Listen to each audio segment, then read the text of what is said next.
I'm Isabella, and this is your Daily Dose of Doctrine. Today's reading is D&C, section 72, verses 1 through 15. In the first half of this reading, it first explains about how the Lord wants a bishop to be appointed unto the church to keep it organized. He talks to the high priest saying, "It is expedient," meaning his will, "in me for a bishop to be appointed unto you, or of you unto the church in this part of the Lord's vineyard." One reason he's appointing a bishop is because he wants us to take account of our stewardship, which is to take management of the things which he has blessed us with. He goes on to say, "For he who is faithful and wise in time is accounted worthy to inherit the mansions prepared for him of my Father."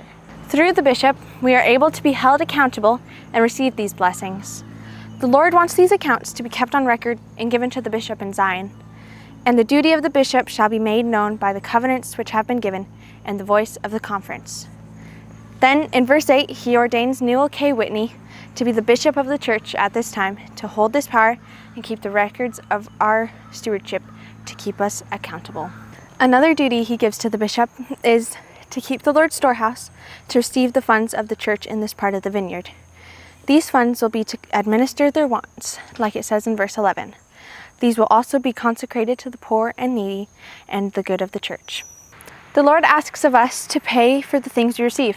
However, if we cannot, then verse 13 says that, "And he who hath not wherewith to pay, an account shall be taken and handed over to the bishop of Zion, who shall pay the debt out of that which the Lord shall put into his hands."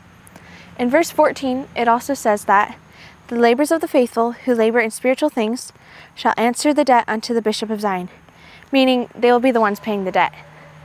To finish off this reading, verse 15 says, "According to the law, every man that cometh up to Zion must lay all things before the bishop of Zion, which is an example of the law of consecration."